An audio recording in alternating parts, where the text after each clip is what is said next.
ಹರಿ ಓಂ. ನಮಸ್ಕಾರ ವೀಕ್ಷಕರೇ, ತಮ್ಮೆಲ್ಲರಿಗೂ ನಮ್ಮ ವಿಶೇಷವಾದ ಕಾರ್ಯಕ್ರಮ ಕರ್ನಾಟಕ ಗಮಕ ಕಲಾ ಪರಿಷತ್ನವರಿಂದ ನಡೆಯುತ್ತಿರುವ ವಿಶೇಷವಾದ ಸೀತಾ ಕಲ್ಯಾಣ ಕಾವ್ಯವಾಚನ ಕಾರ್ಯಕ್ರಮವನ್ನು ತಮಗಾಗಿ ಪ್ರಚಾರ ಮಾಡುತ್ತಿದ್ದೆ.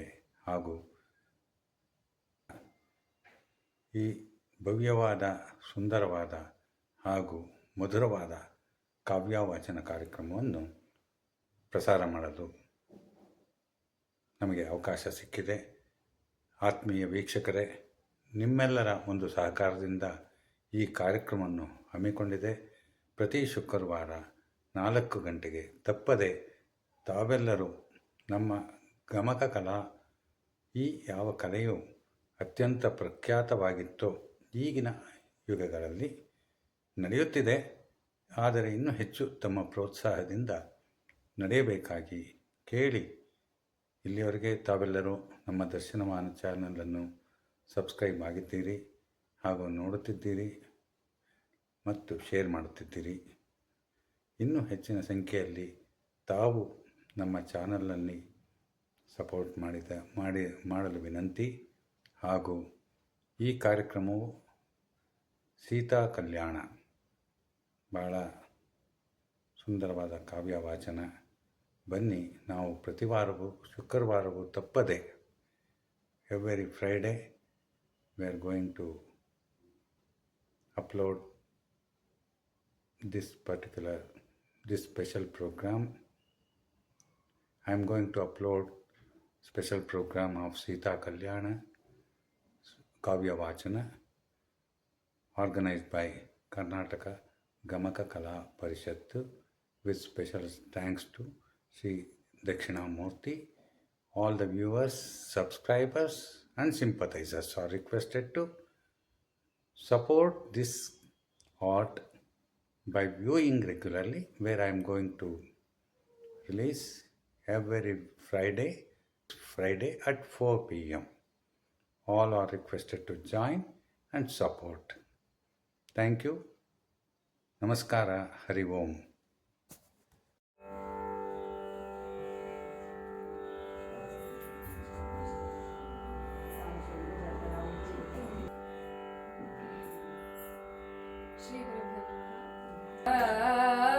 ಸೀತೆಯರ ಅಮಲ ಚರಿತೆಯೂ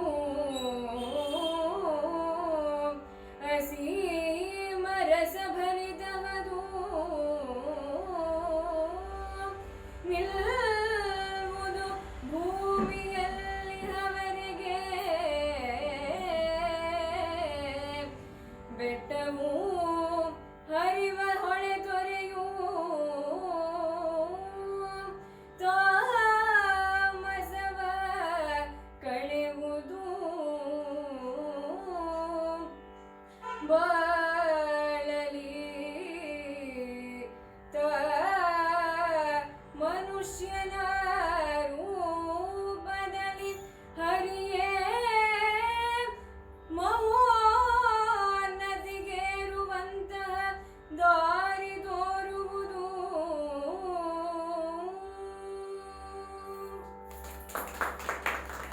ಎಲ್ಲರಿಗೂ ನಮಸ್ಕಾರ, ಶುಭೋದಯ. ಇವತ್ತು ಸೀತಾ ಕಲ್ಯಾಣದ ಪ್ರಸಂಗವನ್ನು ನಾವು ಆರಿಸ್ಕೊಂಡಿದ್ದೀವಿ.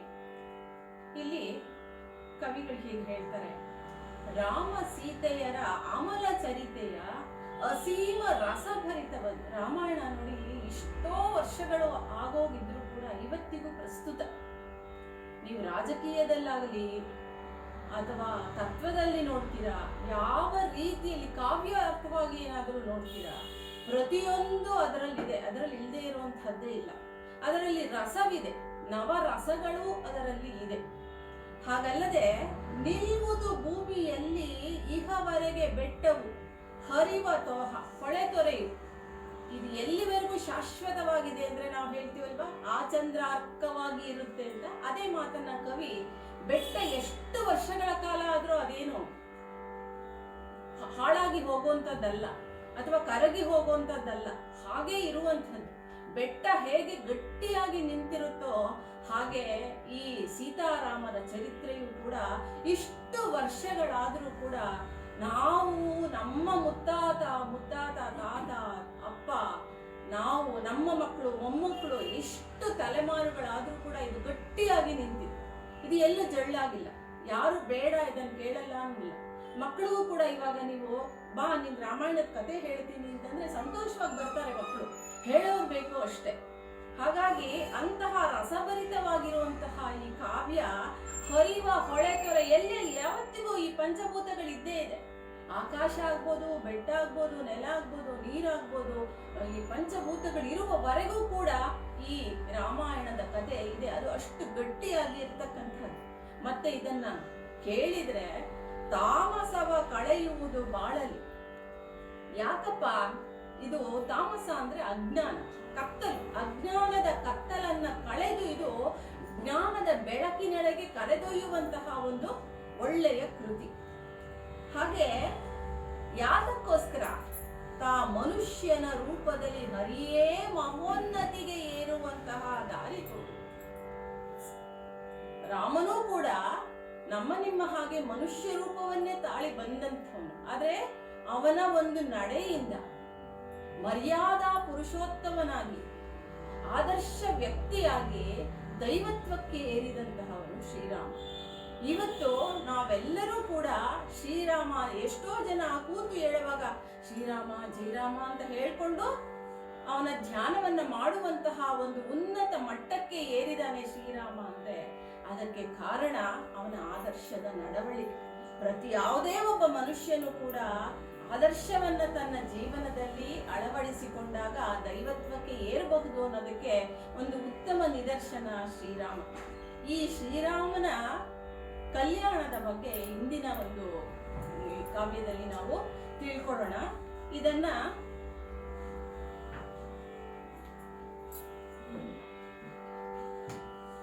ತಿಳ್ಕೊಳ್ಳುವ ಮುಂಚೆ ಎತ್ಕೊಳ್ತಾ ಕಲ್ಯಾಣಕ್ಕೆ ಹೋಗುವ ಮುಂಚೆ ರಾಮ ಹೇಗೆ ಜನನ ಆಯಿತು, ಏನು ಕಾರಣ, ಅದಕ್ಕೆ ಒಂದ್ ಸ್ವಲ್ಪ ತಿಳ್ಕೊಂಡು ಮುಂದಕ್ಕೆ ಹೋಗೋಣ ಅಂತ ಹೇಳಿ.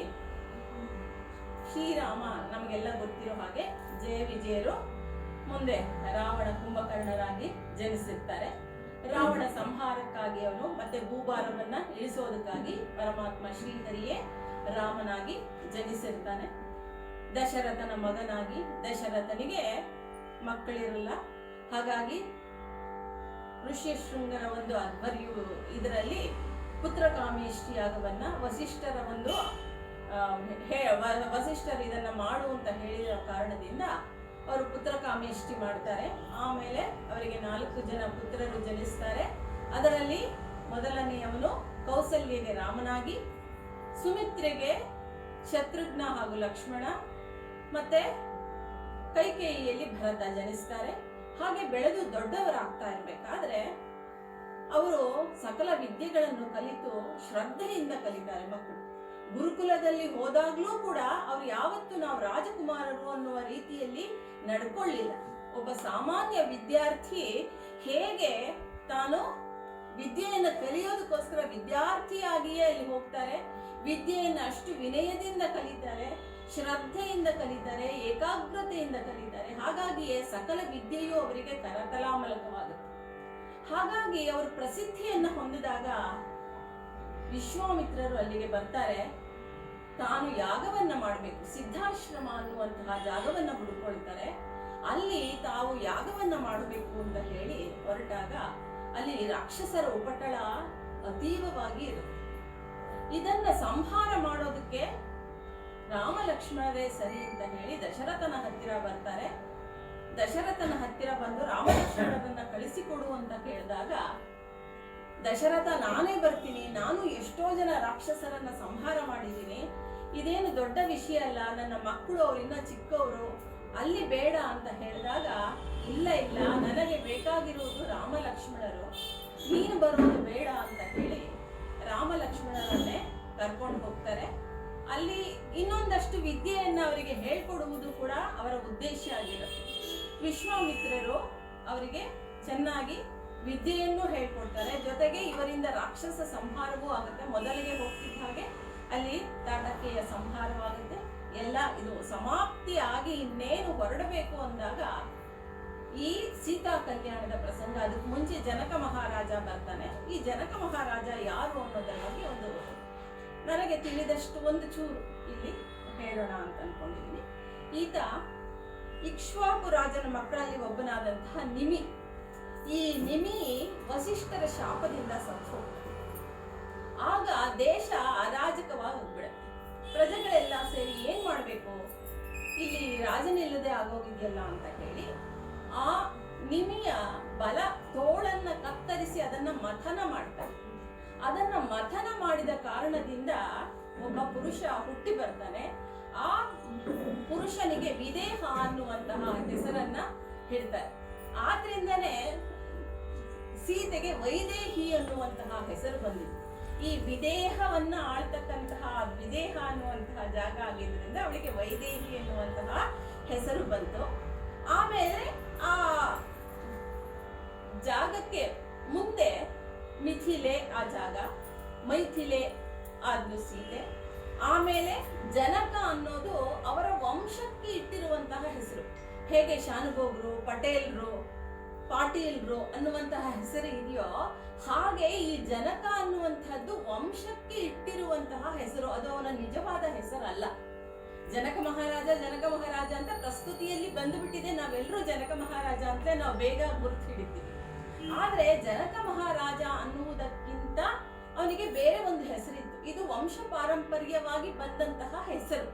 ಅದು ವಂಶದ ಹೆಸರು, ಮನೆಯ ಹೆಸರು ಅಂತ ಹೇಳ್ತಾರಲ್ಲ ಹಾಗೆ ಮನೆತನಕ್ಕೆ ಬಂದಂತಹ ಆ ಹೆಸರು. ಹಾಗೆ ಹುಟ್ಟಿದಂತಹ ವಿದೇಹನಲ್ಲಿ ಆಮೇಲೆ ತುಂಬಾ ಜನ ಮಕ್ಕಳು ಎಲ್ಲ ಆಗಿ ಹೋಗ್ತಾರೆ, ತಲೆಮಾರುಗಳು ನಡೆಯುತ್ತೆ. ಅದ್ರಲ್ಲಿ ದೇವರಾಥ ಅನ್ನುವಂಥವನೊಬ್ಬ ತುಂಬಾ ಒಂದು ದೊಡ್ಡ ಯಾಗವನ್ನ ಮಾಡ್ತಾನೆ. ಆ ಯಾಗವನ್ನ ಮಾಡ್ಬೇಕು ಆದ್ರೆ ಅವನಲ್ಲಿ ತುಂಬಾ ಚೆನ್ನಾಗಿ ಶ್ರದ್ಧೆಯಿಂದ ಯಾಗ ಮಾಡಿದ್ಮೇಲೆ ದೇವತೆಗಳು ನಿನಗೆ ಏನು ವರ ಬೇಕು ಅಂತ ಕೇಳಿದಾಗ ಆ ಶಿವಧನುಸ್ಸನ್ನ ನನಗೆ ಕೊಡಿ ಅಂತ ಹೇಳ್ತಾರೆ. ಈ ಶಿವಧನಸ್ಸು ದೇವತೆಗಳ ಹತ್ತಿರ ಹೇಗ್ ಹೋಯ್ತಪ್ಪ ಅಂತ ಹೇಳಿದ್ರೆ ಇದನ್ನ ಮಯ ತಯಾರು ಮಾಡಿದ್ನಂತೆ.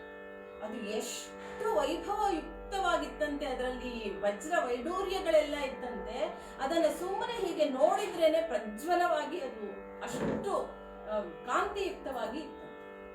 ಹಾಗಿರ್ಬೇಕಾದ್ರೆ ಆ ಬಿಲ್ಲನ್ನ ಮಯ ತಯಾರು ಮಾಡಿದ್ಮೇಲೆ ಈ ಕಡೆ ದಕ್ಷ ಪ್ರಜಾಪತಿ ಯಾಗವನ್ನ ಮಾಡಬೇಕಾದ್ರೆ ಶಿವನಿಗೆ ಆಹ್ವಾನ ಕೊಟ್ಟಿಲ್ಲ. ಅಲ್ಲಿ ಪಾರ್ವತಿ ಅಥವಾ ದಾಕ್ಷಾಯಿಣಿ ಸತೀದೇವಿ ಹೋಗ್ಬೇಕು ಅನ್ನೋ ಆಸೆ, ತಂದೆ ಆಹ್ವಾನ ಕೊಟ್ಟಿಲ್ಲ.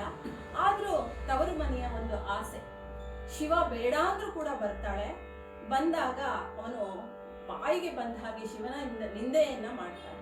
ಆ ಶಿವನಿಂದೆಯನ್ನ ಕೇಳಲಾರದೆ ಸತಿ ಹೋಗಿ ಅಗ್ನಿಯಲ್ಲಿ ಧುಮುಕಿ ಬಿಡ್ತಾನೆ. ಆಗ ಶಿವನಿಗೆ ಈ ವಿಷಯ ತಿಳಿದು ಅತೀವವಾದಂತಹ ಕೋಪ ಬರುತ್ತೆ.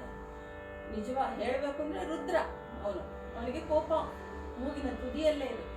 ತುಂಬಾ ರೋಷ ಪಟ್ಕೊಂಡು ಬರ್ತಾನೆ. ಆ ಬಿಲ್ಲನ್ನ ಹೆದೆಯೇರಿಸಿ ಎಷ್ಟೋ ಜನರನ್ನ ಧ್ವಂಸ ಮಾಡಬೇಕು ಅಂತ ಹೊರಟು ಎಷ್ಟೋ ಜನರನ್ನು ಕೊಂದು ಬಿಡ್ತಾನೆ.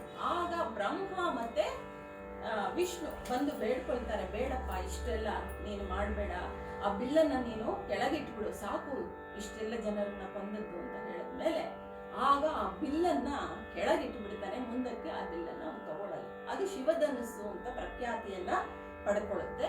ಅದು ದೇವತೆಗಳ ಹತ್ರ ಇರುತ್ತೆ. ಈ ದೇವರಾಥ ಏನ್ ಮಾಡ್ತಾನೆ, ಅದನ್ನ ದೇವತೆಗಳಿಂದ ವರ ನಿನಗೆ ಏನು ಬೇಕು ಅಂತ ಕೇಳಿದಾಗ ಆ ಶಿವ ಮುಟ್ಟಿದಂತಹ ಧನುಸ್ಸನ್ನ, ಶಿವ ಉಪಯೋಗಿಸಿದಂತಹ ಧನುಸ್ಸನ್ನ ನನಗೆ ಕೊಡಿ ಅಂತ ಕೇಳಿ ಆ ಧನುಸ್ಸನ್ನ ತಾನಿಟ್ಕೊಂಡು ಅದನ್ನ ಮನೆಯಲ್ಲಿ ಇಟ್ಟು ಹೇಗೆ ಪಾರಂಪರ್ಯವಾಗಿ ಅದಕ್ಕೆ ಪೂಜಾ ವಿಧಿಗಳನ್ನ ನಿರ್ವಹಿಸಿಕೊಂಡು ಬರ್ತಾರೆ. ಅದನ್ನ ಸಾಮಾನ್ಯರು ಎತ್ತೋಕೆ ಸಾಧ್ಯವೇ ಇಲ್ಲ ಅಂತಹ, ಯಾಕಂದ್ರೆ ಶಿವ ಶಕ್ತಿಯಲ್ಲಿತ್ತು. ಬಿಲ್ಲಿಗೆ ಏನಪ್ಪ ಅಷ್ಟು ಭಾರ ಇರುತ್ತಾ? ಇಲ್ಲ. ಅದರಲ್ಲಿರ್ತಕ್ಕಂತಹ ಒಂದು ಅಂತಃಸತ್ವ ಏನಿತ್ತು, ಶಿವನ ಅಂತಃಸತ್ವ ಅದರಲ್ಲಿ ಇದ್ದಿದ್ರಿಂದ ಅದು ಅಷ್ಟು ಬಹುಭಾರವಾಯಿತು. ಶಿವನನ್ನ ಯಾರಾದ್ರೂ ಎತ್ತೋದಕ್ಕೆ ಸಾಧ್ಯವೇ ಇಲ್ಲ. ಆ ಶಿವನಲ್ಲಿದ್ದಂತಹ ಆ ಅಂತಃಸತ್ವ ಅಲ್ಲಿದ್ದರಿಂದ ಅದು ಅಷ್ಟು ಭಾರವಾಗಿತ್ತು. ಅದನ್ನ ಎಳ್ಕೊಂಡ್ ಬರ್ಬೇಕು ಅಂದ್ರೆ 6 ಗಾಲಿಗಳ ಮೇಲೆ ಅದನ್ನ ಇಟ್ಟಿದ್ರಂತೆ. ಅದನ್ನ ಎಳ್ಕೊಂಡ್ ಬರ್ಬೇಕು ಅಂದ್ರೆ 5,000 ಜನ ಬೇಕಾಗಿತ್ತಂತೆ. ಅದನ್ನ ಆನೆಗಳನ್ನ ಕಟ್ಟಿ ಎಳ್ಕೊಂಡು ಬರ್ತಾ ಇದ್ರಂತೆ. ಹಾಗೆ ಇದು ಇವಾಗ ಇದ್ದಂತಹ ಈ ಸೀತೆಯ ತಂದೆಯಾದಂತಹ ಜನಕನ ನಿಜವಾದ ಹೆಸರು ಕ್ಷೀರಧ್ವಜ ಅಂತ. ಈ ಕ್ಷೀರಧ್ವಜ ಮುಂದೆ ನನ್ನ ಮಗಳು ಸೀತೆಗೆ ಮದುವೆಯನ್ನ ಹೇಗೆ ಮಾಡಿದ ಏನು ಅನ್ನುವಂತಹ ಪ್ರಸಂಗವನ್ನ ಇವತ್ತು ನಾವು ನೋಡೋಣ. ಆದ್ರೆ ಇಲ್ಲಿಯವರೆಗೂ ಸೀತೆ ಈ ಶಿವಧನಸ್ಸನ್ನೇ ಅವನು ಅಲ್ಲಿ ಪಣಕ್ಕೆ ಇಟ್ಟಿದ್ದ ಕಾರಣದಿಂದ ಶಿವಧನಸ್ಸಿನ ಪ್ರಸಂಗವನ್ನ ನಾನು ಪೀಠಿಕೆಯಾಗಿ ತಗೊಂಡೆ. ಆಮೇಲೆ ನಾವು ಮುಂದಿನ ಕಥೆಯನ್ನ ನೋಡ್ತಾ ಹೋಗೋಣ.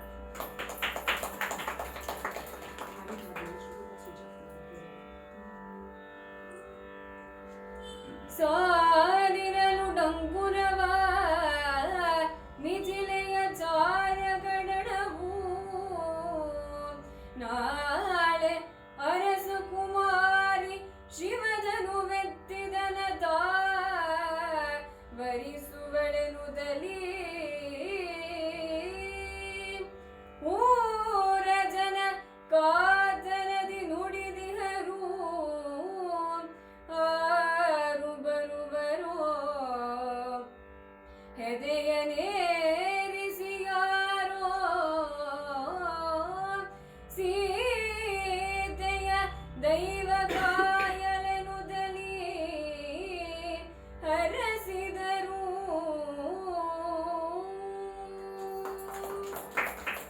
ಇಲ್ಲಿ ಸೀತೆಯ ದೈವ ಕಾಯಲೆನು ಹರಸಿದರು ಅಂತ ಕವಿಗಳು ಬರೀತಾರೆ. ಯಾಕಪ್ಪ ಅಂತಂದ್ರೆ ಈ ಶಿವಧನುಸ್ಸನ್ನ ಎಷ್ಟೋ ಜನ ರಾಜಕುಮಾರರು ಬಂದು ಎತ್ತುವ ಪ್ರಯತ್ನವನ್ನ ಮಾಡಿ ಸೋತು ಕೊನೆಗೆ ಕೋಪ ಬಂದು ದಶರಥನ ಜನಕರಾಜನ ಮೇಲೆ ಯುದ್ಧವನ್ನ ಸಾರಿದ್ದುಂಟು.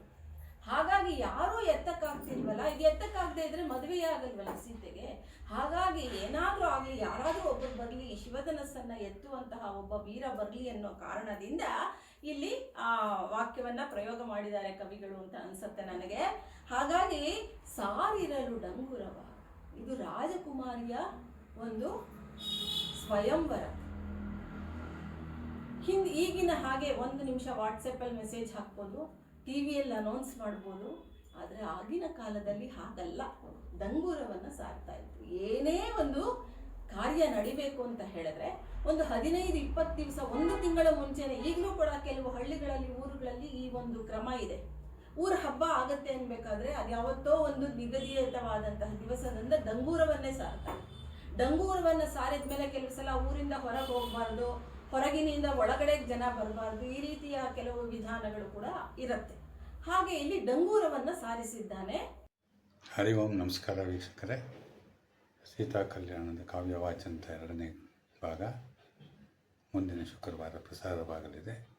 ತಮಗೆ ಆತ್ಮೀಯ ಸ್ವಾಗತ, ಧನ್ಯವಾದಗಳು.